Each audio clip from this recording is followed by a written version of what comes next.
Olá, esse é o primeiro episódio do Resumindo em 5, um programa do canal Historicidades Plurais. Aqui você encontra de modo conciso e preciso resumos de artigos acadêmicos no campo das humanidades. Hoje vamos resumir o texto de Minneapolis a Mariana, Presença do Racismo e Outros Fantasmas da Escravidão, de Mayra Marques, Valdeir Araújo e Matheus Pereira. No dia 25 de maio, na cidade de Minneapolis, Estados Unidos, George Floyd foi detido e asfixiado até a morte pelo policial Derek Chauvin. Floyd era um homem negro. Ele repetiu várias vezes que não conseguia respirar, enquanto Chauvin, o policial, um homem branco, apertava o joelho contra o seu pescoço. As imagens do assassinato foram amplamente disseminadas, na mesma medida em que os protestos se espalharam por diversas cidades dos Estados Unidos e, em seguida, em outros países.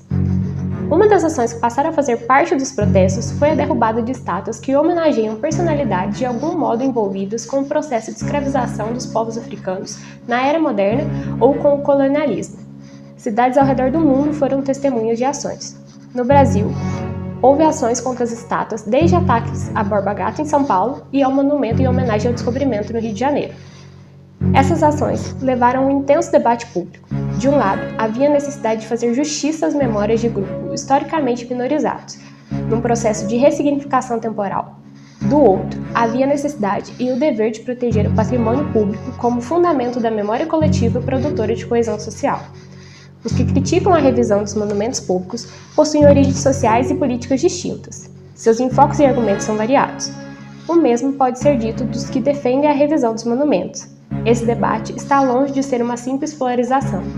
Os que defendem a revisão dos monumentos são muitas vezes enquadrados no rótulo de uma nova esquerda identitária, ligada aos movimentos negros, de mulheres e LGBTQIA+. Não raros, esses grupos também apresentam demandas por novas histórias e monumentos. Na cidade mineira de Mariana, encontramos um bom exemplo de como os monumentos públicos afetam a nossa relação com a história. Os pelourinhos eram usados no período colonial para identificar o poder local quando da criação de vilas. Simbolizavam o poder de administrar a justiça, o que na época poderia envolver a exposição e o açoite em público. Muito frequentemente, as pessoas punidas nesses espaços eram seres humanos escravizados. O Pelourinho de Mariana havia sido derrubado em 1871, mesmo ano em que entrou em vigor a Lei do Ventre Livre, mas foi reconstruído e reinstalado em novo local em 1981, a mando do então prefeito Jadir Macedo. Não é raro topar com turistas que visitam a Praça Minas Gerais em Mariana e se divertem tirando fotos no qual simulam estar algemados, e alguns brincam que estão sendo chicoteados. Não há, no monumento, uma explicação clara sobre a sua história, apenas uma placa informando que o prefeito havia restituído o Pelourinho à memória nacional. Como se relacionar com a memória que nos constitui como cidadãos sem conhecê-la profundamente? O exemplo do Pelourinho de Mariana é sintoma de um problema social maior.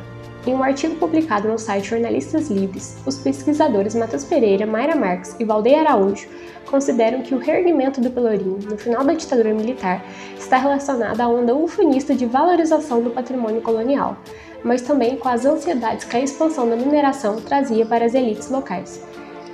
Segundo o prefeito da época, em declaração para o Jornal do Brasil em 1981, a cidade corria o risco de ter um futuro vazio.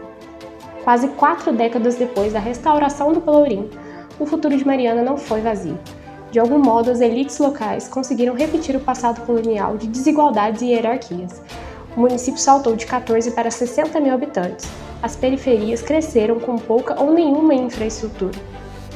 A mineração nos legou o crime da Samarco, e Mariana é hoje um município com um dos piores indicadores socioeconômicos de Minas Gerais. O turismo valorizou as áreas centrais da cidade, beneficiando os herdeiros do casario colonial e a especulação imobiliária. O patrimônio da história local serviu para fortalecer os interesses das elites locais. Seria ingênuo e mesmo violento imaginar que as comunidades humanas possam viver sem suas narrativas de orientação e a presença no tempo.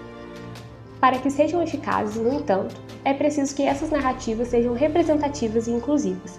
O que observamos em situações como a do Pelourinho de Mariana é uma perda de representatividade de narrativas tradicionais, convivendo com uma crise mais profunda da forma como vivemos a nossa história comum.